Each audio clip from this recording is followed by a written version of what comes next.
Well, it is an honor and a pleasure to be here, and in fact it's quite a humbling experience because there are people in this room with a tremendous amount of experience dealing with very complex situations. It's my hope that I can share a little bit about what I've learned myself from my own context.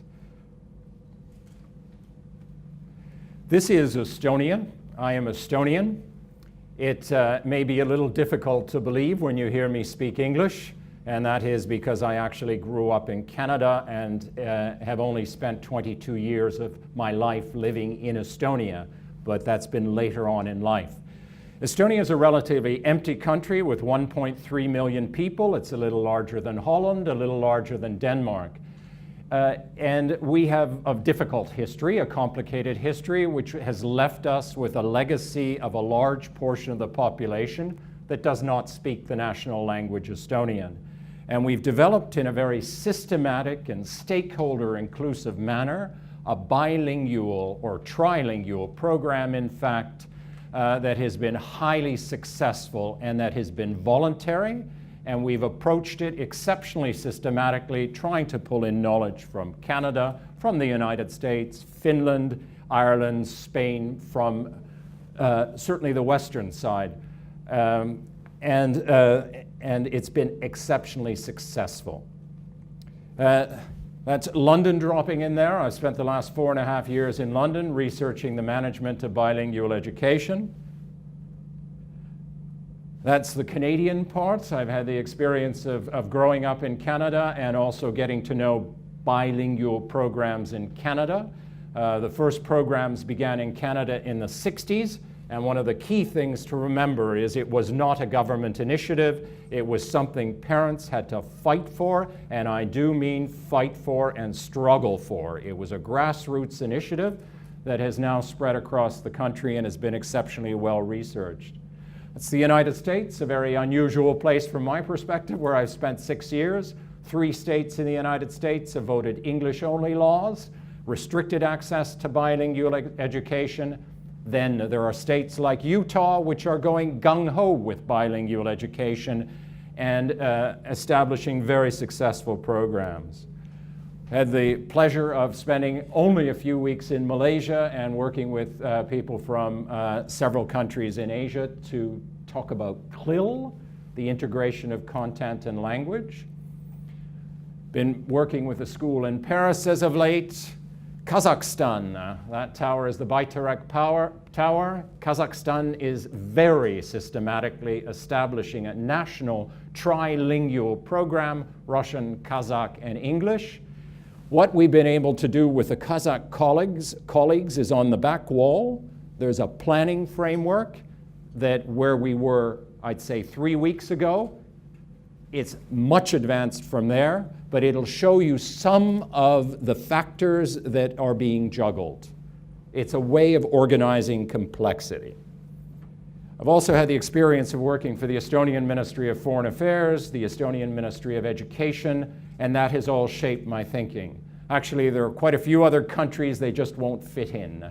Looking at trilingual programs in Ukraine, in Spain, etc. Those are the towers of Tallinn. It's not a completely empty country.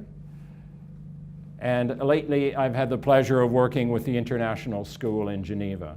So all of these things both have shaped my thinking and in a sense limit my thinking. And we'll come to the brain shortly about why I say that. What are the key foci? I'm going to be looking at 2 things. First, just in broad brushstrokes, looking at the complexities of bilingual education and how to organize those, just in a sense to set the stage. And then I'll concentrate on the cognitive benefits of bilingualism. And then hopefully we'll have 15 minutes for some dialogue. Now, bilingual education has always struck me as something like this on the board. It is a very complex thing.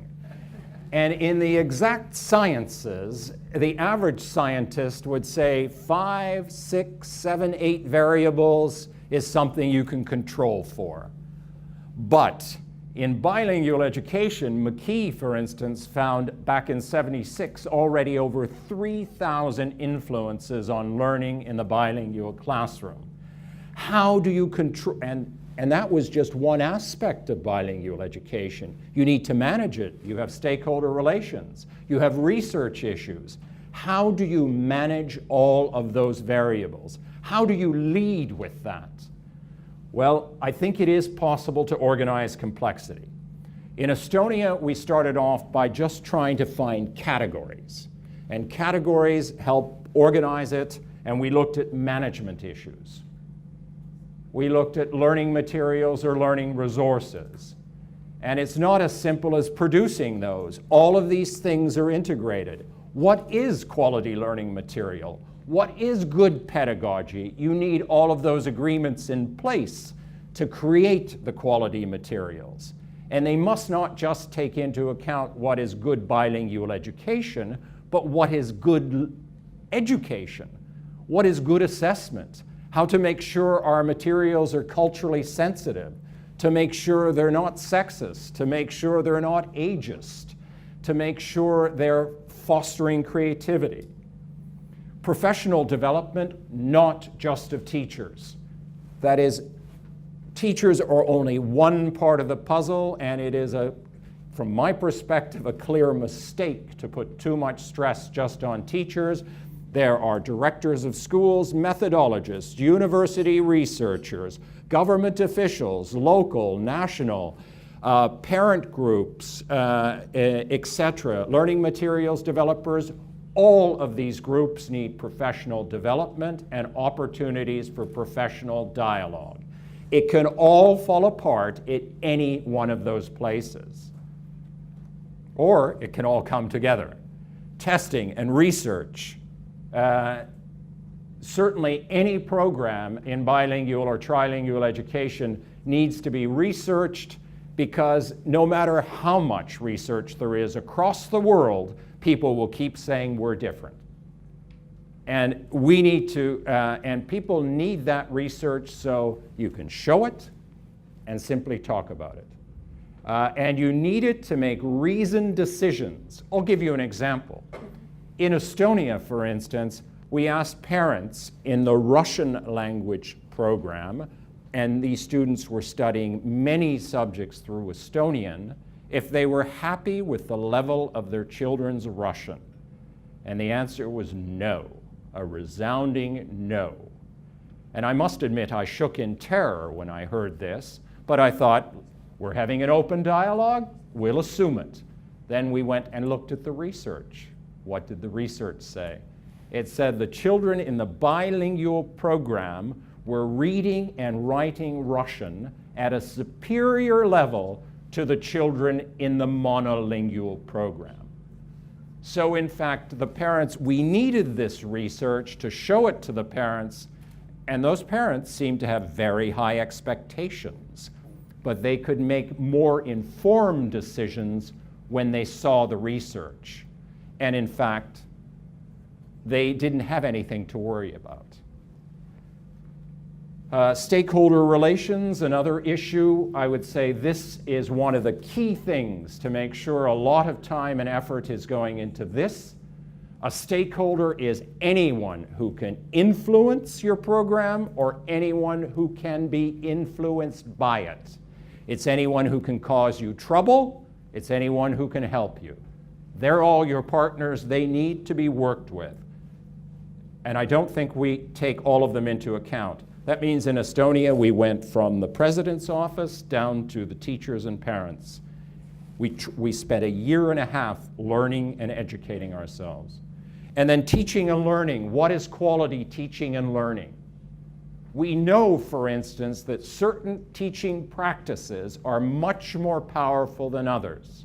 And I don't know if we'll have time to talk about this, perhaps somewhere in the break. But we have examples from research of programs that accomplished exactly as much in half the time when it came to language learning as other programs. And the reason they can do that, it's good pedagogy. And that good pedagogy is not just about issues like code switching. It's about learner autonomy. It's about developing dialogic teaching. It's about scaffolding. It's about good pedagogy in general. Now, all of these issues, in fact, are tied with each other. Now, that was one simple model. We looked at all of these and realized they're all tied to each other, and we tried to organize the complexity under those headings. But in fact, there's certainly 1,000 variables. But you can only concentrate on so much. So these were the major categories, and then we bored down under these. Let's go to another model, because we need models or paradigms to organize complexity, to react off of, to help us think through what we're doing. And here's another model: driving forces. These are ideas. They belong to the ideational realm, but these actually drive what goes on. They're principles like stakeholder inclusion, trust, etc. If you're not concentrating on those, the program won't necessarily work. Mechanisms are another thing. Changing education is not just about mechanisms, and very often the mistake we make is the mechanisms. We concentrate too much on the mechanisms. They're important, they're really essential, but it's the human side that always comes into play. It is the forces like trust, inclusion, being transparent. Those are the things that will give you the energy, in a sense, to drive those mechanisms. And a third concept as a kind of a paradigm of driving forces, mechanisms, is counterweights. We often don't know how much energy to put into one thing or the other. We get carried away with one thing. So there are a whole series of counterweights that we need to consider. We don't have time to run through these today. I'm going to give you a few quick examples. We'll make sure this is up in the internet for you, so you will be able to access this. But let's look at these driving forces. Let's take this. One of the things that drives programs in certain countries, like Canada or Estonia, is there is a real need for that bilingualism. There is a belief in that greater good. So, and stakeholder inclusion. If you're really not bringing in the learning materials developer, agreeing with that person, with the teacher, with the university staff, what is quality teaching? What are the principles that we are really operating under? What is good pedagogy? I mean, how often do people actually put that down on 1A3? I found that we operated actually for 3 years, all of us saying, well, we believe in this, we believe in that. We all thought we had the same picture in our heads, but until we developed on 1A3 an agreement on this is what we believe to be good pedagogy, it became much harder to develop your materials, your training programs, even do your research. It is getting those agreements that are essential, but you see, an agreement is a mechanism. The principle, stakeholder education, is a force, and it drives it. And one needs to give a lot of attention to these forces. Just like a belief. We were just talking with Carrie, Carrie's from the Philippines. And Carrie, we were talking about beliefs, how change is all about people's beliefs and attitudes. And we need to bring those out, put them on the table, legitimize them. Anyone can have any belief they have, but then we need to talk about them, or things are not going to change. Thinking is not a purely rational process, by the way. We know more and more from science now that thinking always involves the affective side or emotions. So we need to manage those things. We need to look at beliefs. Here I've used CLIL. Oh, well, my goodness, I wonder what happened there.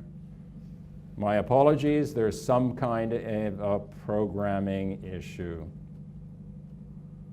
I'll stay away from that one. So, and open access to information. I think this one is essential. If you're working with all of your stakeholders and you're putting it all out there, you're being upfront, this is what we believe is quality education, here are the criteria for learning materials development, here's the research. Okay, we have a problem over here, let's talk about it. Life is full of problems. The only way you're going to solve things is if you have open access to information, everyone instantly finds out where the problem is. You can have an open dialogue, you can solve problems. No one could possibly organize all of that complexity we saw on that green board. You have to begin. Life just forces you to start. So if you start and you have good dialogue, you have transparency, you can find the problems, you can make adjustments. If your stakeholders can sit together again and decide how to adjust. So all of these issues, whether it's learning for all, that's been essential. For instance, from the minister down to the teacher, down to the parent, all of us had to admit we don't know enough, we never will. The only time I ever use this word in my life is in this expression. In Estonian we say, you study all your life and you die stupid, in the sense that we all need to keep learning, none of us know enough. But there are also negative forces out there. There's self-interested power. There are people out there. But if you're open and transparent, if you're stakeholders, you're always saying you're doing this for the students, it's easier to control people who are into power. There's willful blindness. A lot of people just choose not to discuss huge pieces of the puzzle. It's essential to do that. There are also mechanisms. So these are the forces, but you do need really good mechanisms. You need this agreement on pedagogy. What is quality teaching? We need needs assessments. We need user-friendly plans. Now you'll see on the back wall, those are the largest plans I've ever developed with any group. Normally they're on an A3, 3 pieces of paper, let's say at the most. That's an A1 poster. And we'll get around to polishing that. But you need some kind of a group decision-making instrument where everybody can see what it is that you're going to do, how you're going to measure it. Those are essential pieces. Otherwise, you cannot have a serious discussion. So I'm a firm believer in really strong planning and knowledge about that, and saying, here's the outcome, the product I can touch, here's how I'll measure it. And here are the short-term products or outputs, and here's how I will measure it. That's essential. You need public reports, transparency, stakeholder learning and discussions. You need to actually create fora, such as Cambridge is doing right now, which I think is a terrific idea. Jointly developed training for all. And as we were talking at this table with colleagues from Singapore, is that training can't just be, I'm training teachers. We found that we had to go into the classrooms and support teachers. We had to mentor. We had to have lots of opportunities for people to talk about their beliefs, not in generalities. Let's get down to reality. Here's what we want to do. Let's try and do it. It didn't work. Let's try and figure out how to make it work. So you also need someone to manage the whole thing. If there's no one managing it centrally, it's going to be, there's no head. It's collective irresponsibility. You need a management center. It's one of the things the Kazakhs have done very well with. It's one of the things in Estonia that was done very well. And it's one of the weaknesses of the Canadian programs. Everyone is inventing their own wheel. There is sharing. But you need some kind of centers of knowledge and management. Criteria for learning materials development, and all of these things work together but it's the forces that fuel them, and that's how you're getting quality education coming out the other end of the machine, so to speak. And so driving forces, mechanisms, and counterweights. And briefly, the counterweights are, if you're going to be researching your system, don't just look at student achievement. It'll throw the system out of kilter.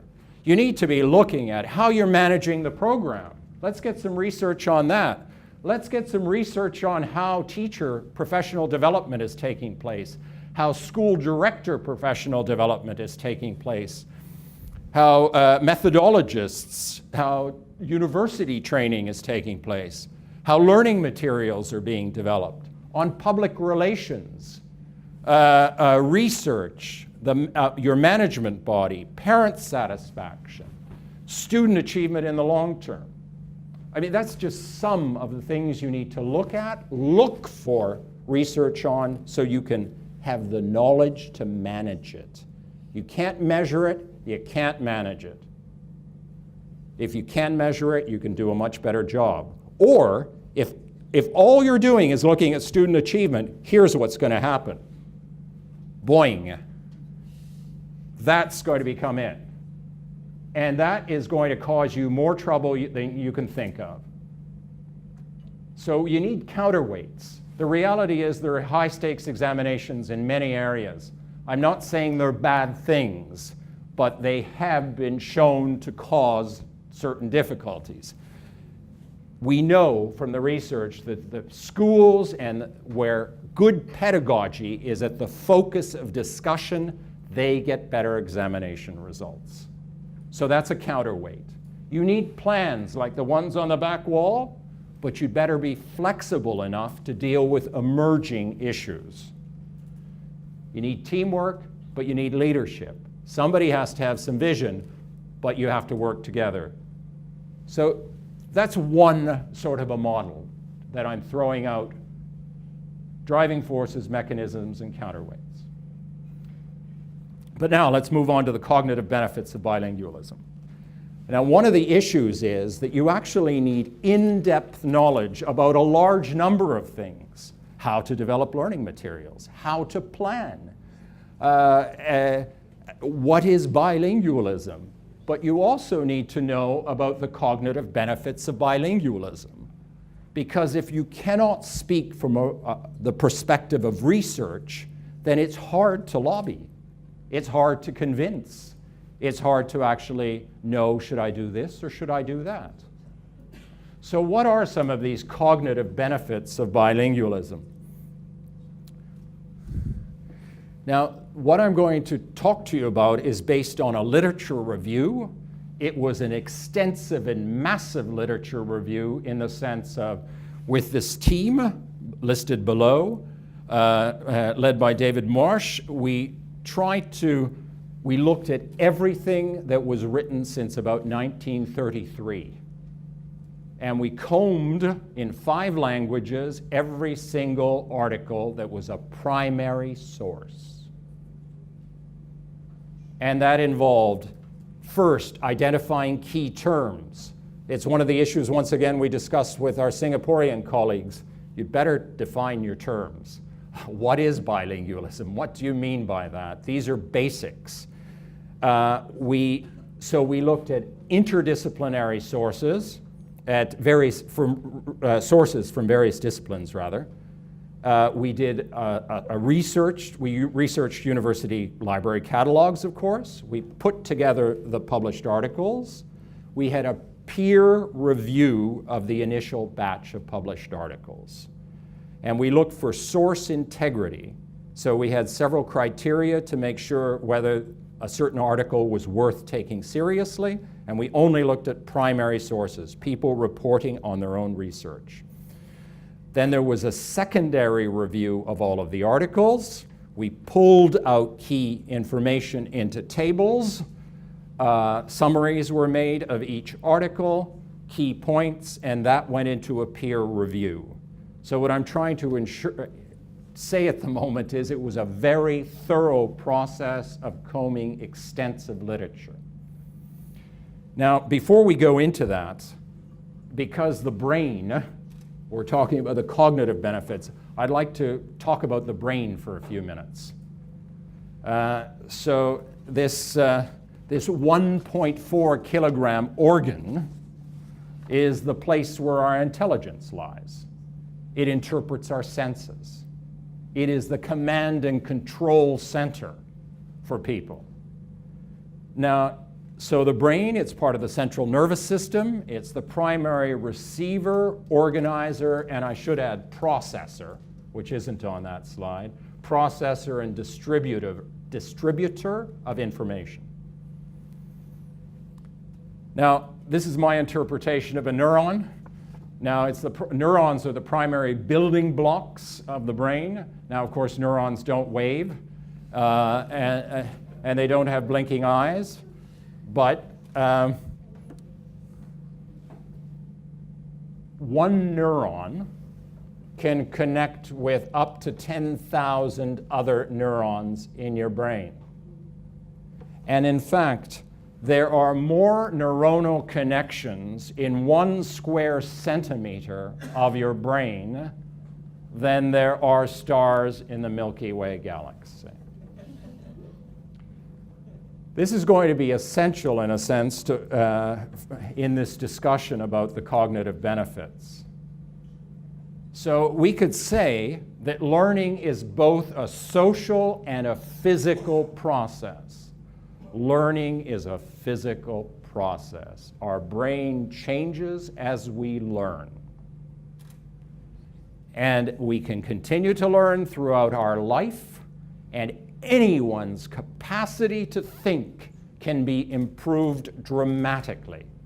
I'm not talking about that I'm capable of just getting a higher score on an examination or I can remember more, but your actual capacity to think can be dramatically improved by exercising the brain.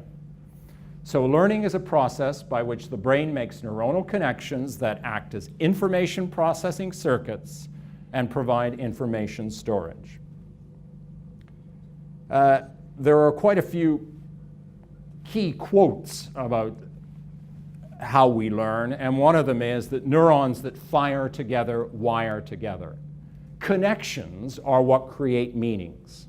Connections physically between neurons, as we said, one neuron can connect with up to 10,000 other neurons. It is those connections, when they're lasting and meaningful, that lead to learning. Connections of ideas lead to learning. For instance, we know when we read, write, speak, or listen that different areas of the brain light up.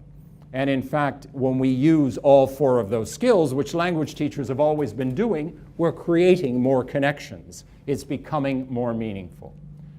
So neurons that fire together wire together. So it's up to us to create as many connections and ideas as we can.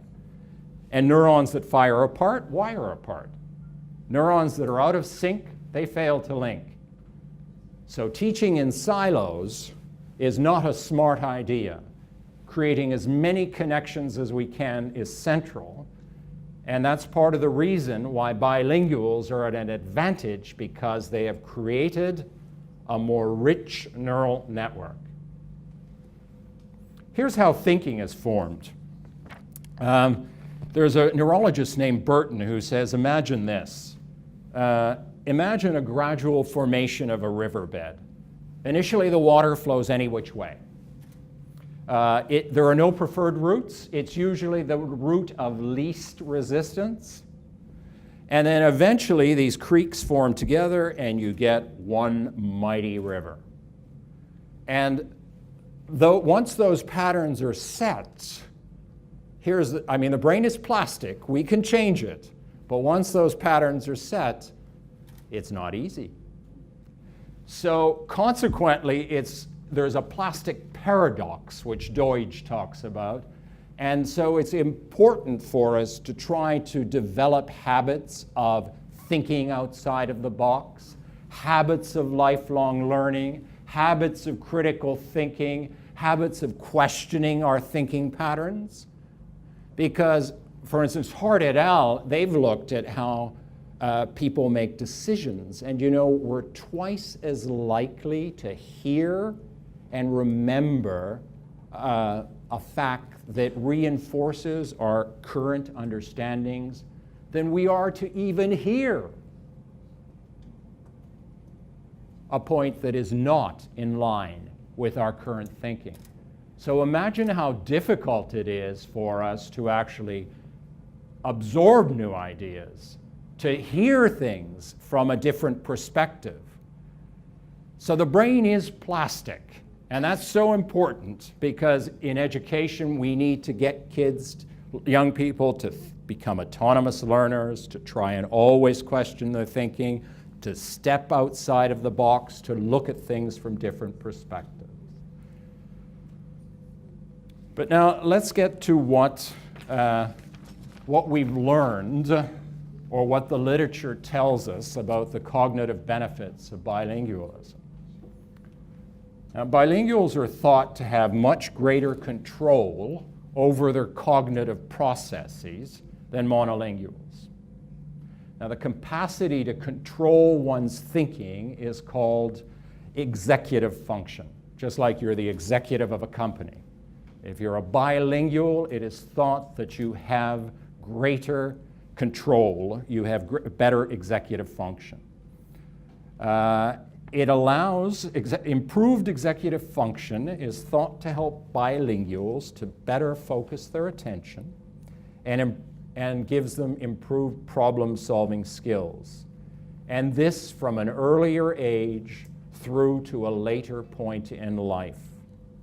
And it is thought that this is because they develop this massed practice of using two languages develops more durable wiring because it's a physical process learning, so there are more neuronal connections, better wiring in the mind. And Bielostok, who is one of the leading thinkers in this field and researchers, says the following: the executive functions are basic to all cognitive life. They control attention, determine planning and organization, and inhibit inappropriate responding. Now, bilinguals have an advantage, apparently. They have greater control. Their executive function, they have greater control over their thinking. These executive functions are recruited by bilinguals to control the attention of two languages in order to maintain fluent performance in one or the other. The massive practice, according to Bielostok, that is involved in the application leads to the hypothesis that these processes are bolstered for bilinguals, creating systems that are more durable, more efficient, and more resilient. Thus, for bilinguals, control over the executive functions develops earlier in childhood and declines later in life. Imagine that. You're better at giving attention to planning, to organization, and you can inhibit inappropriate behavior. So there's one huge, huge benefit. And it's an important aspect here is being able to decide which information is worthy of attention and which information is not. We're constantly being bombarded by information. It is getting worse by the minute. I don't know about you, but basically with all of these devices, I certainly have had to learn to manage myself better, turn them off at times. People seem to be able to find you, get you anywhere, and news keeps coming in all the time.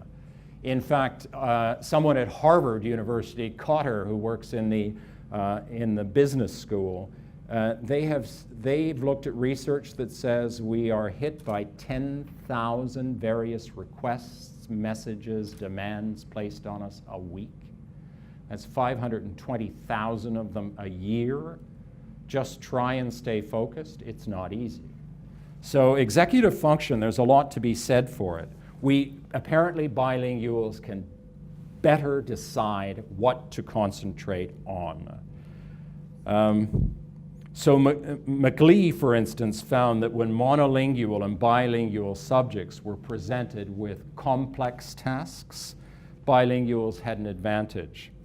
The distracting influences confused the monolinguals in his research, and whereas the bilinguals were more able to resist distractions of irrelevant information in determining, they were able to better determine topological sameness. So when that information came in, they were better able to choose what was appropriate and useful information.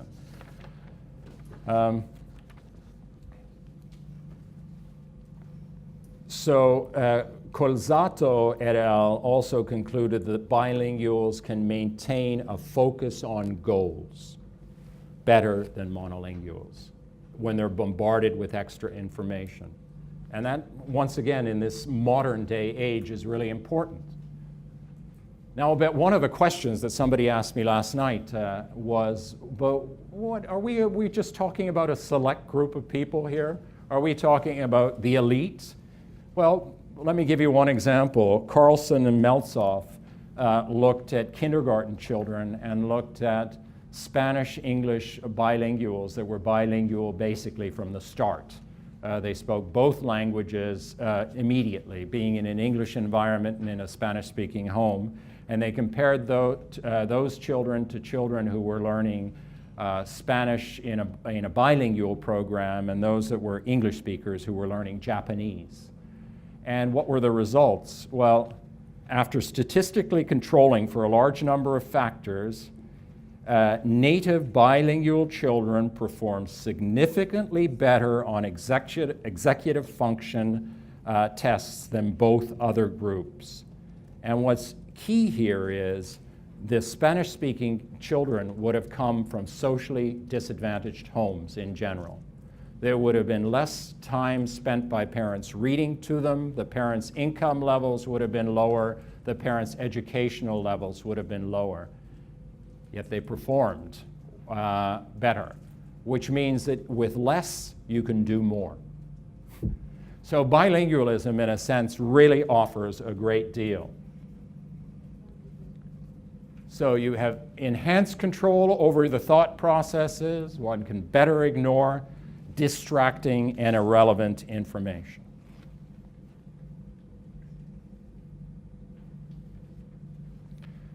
The flexible mind. I mean, these are artificial categories we've created here. But I think they're worth taking a look at. Well, first of all, there are quite a few people that would say that the mind is flexible in the sense that it's more like a muscle. Deutsch, Dweck, and others would say that the mind is more like a muscle. In fact, we know that the corpus callosum, the piece that joins the two hemispheres, is thicker in bilinguals. We don't always know what these things mean, but what we do know is that the brain of a bilingual is different from the brain of a monolingual.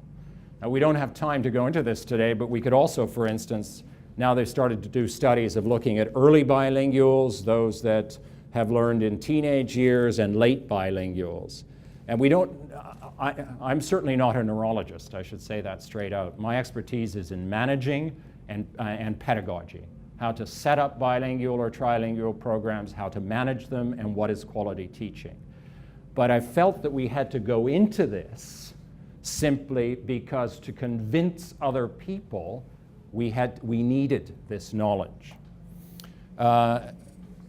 So the brain, we know that bilingual learning and use can have a and profound effect on brain structures, according to Coggins et al.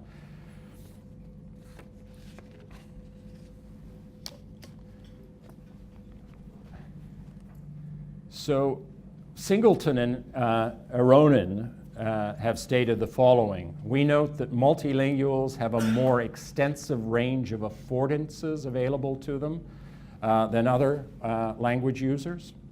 And they argue that their experience as multilinguals provides them with especially favorable conditions to develop awareness of the social and cognitive possibilities.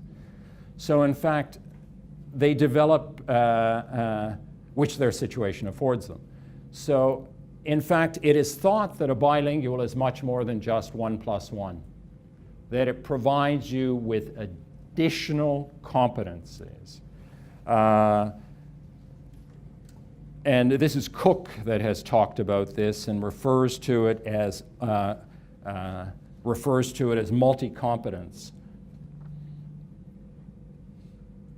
The interpersonal mind. Bilinguals are more likely to be sensitive towards context. And that pays off in many ways. That means that when they're solving maths problems in school, they're used to stepping back for a moment and saying, wait a minute, what did that actually mean?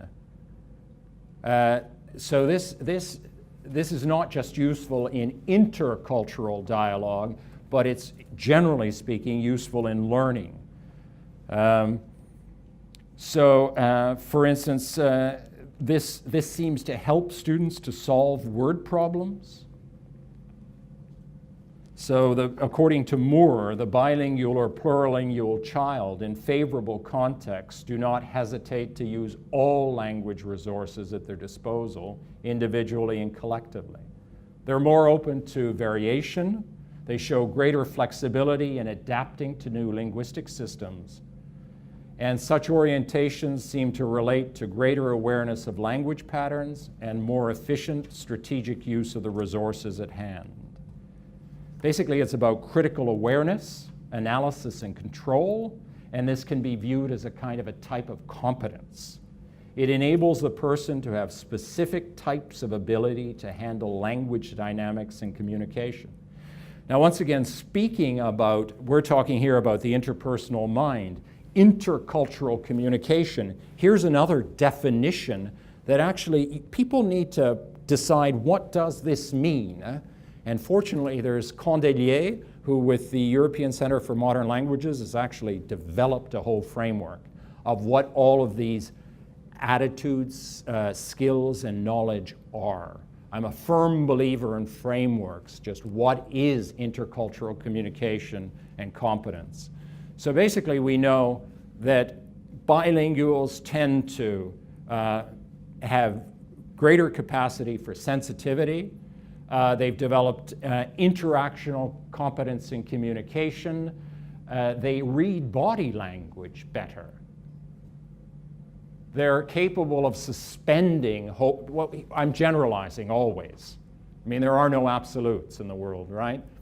But in general, are more capable of suspending judgment for a moment, to wait, to hear.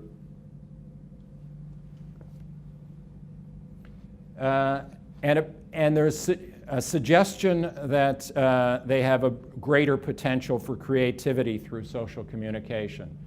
Once again, there are no absolutes. This research is suggesting that this appears to be true. Even if you've done 20 studies, it doesn't mean that we always know that it's always 100%. But it appears that this is the case. The metalinguistic mind. Well, I'm having difficulty in meeting my timelines, right? How much do I have? I think if we have another 5 minutes. 5 minutes? Okay. Thank you. Then I'm going to, I think, make less references to actual studies and just cover the points. The metalinguistic mind. Metalinguistic means I can step back and look at language. I can analyze the way it is used. Bilinguals have a greater awareness of languages as a tool for thinking and communication. For instance, we know that even young children are able to tell, bilinguals, able to tell earlier that people may be stretching the truth, that they need to listen hard, and that what is being said might not exactly be true. So they have a greater understanding of how language is used to achieve specific goals. Exceptionally important strength. They understand that words can have more than one meaning. They're better at identifying ambiguity and subtext in communication. And it's about languages to learn and learning to use languages. I mean, the more languages I have, the more I can go and look at something from a different perspective. The more aware I am of how language is used, the more I can look at that maths problem and say, now wait a minute, what do they really mean here? I think here's a very important aspect, the learning mind in a sense, and that is that those of us who are bilingual or multilingual, it appears that we have some opportunities to improve. We may be slightly more capable at learning. And why is that? Well, there are several researchers who have looked at memory, and they found that bilinguals have improved episodic memory. Episodic memory is about episodes. It's about what, when, where. And it's important to have that. Improved semantic memory about the how. Now, memory is central to the learning process in general. I mean, we have to hold a certain number of things in our short and medium-term memory so we can analyze them, we can talk about them, etc. So if a bilingual or trilingual has improved memory, they probably have extra resources to learn in general. That should have an impact on learning all the way around. So there is, I mean, often we face this in Estonia, and in Canada I've heard the same thing, that, well, my goodness, you're trying to get these children to do so much more, and you're doing it through 2 languages or 3, how can you possibly get it done? Well, it's through good pedagogy, and it's by some of these advantages that can be relied upon.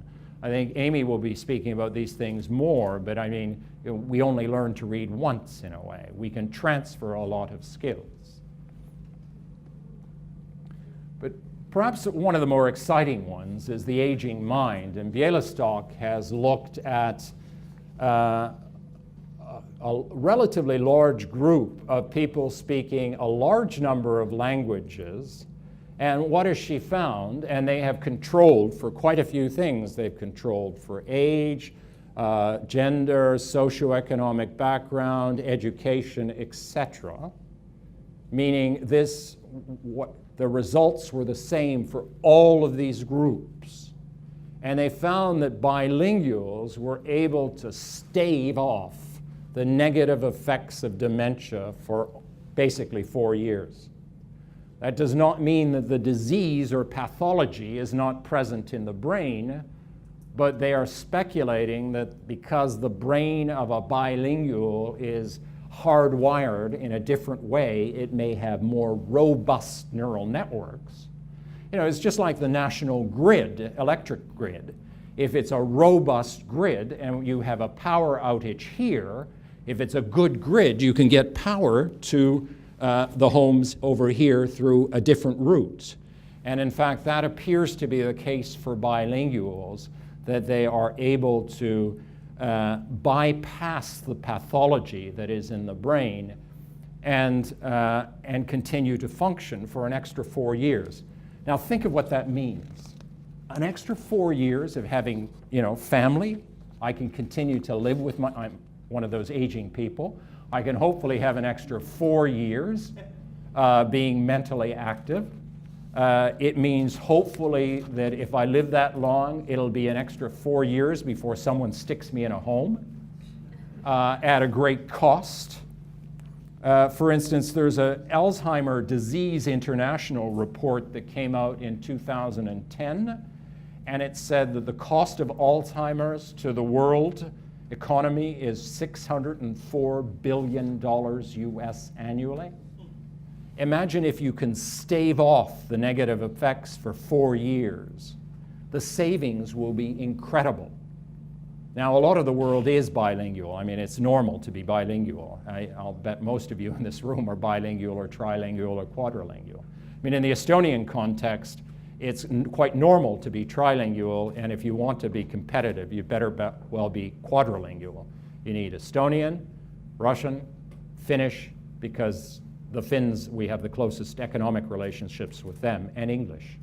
That's become minimum, and everyone considers it simply natural. That's what you need. So there are a tremendous number of potential benefits. The list goes on and on and on. Maybe I can even find some more material that we can upload later on. But certainly there's a paper in your folder, and in that folder there are a lot of the references to to the sources from which I drew these statements. I thank you.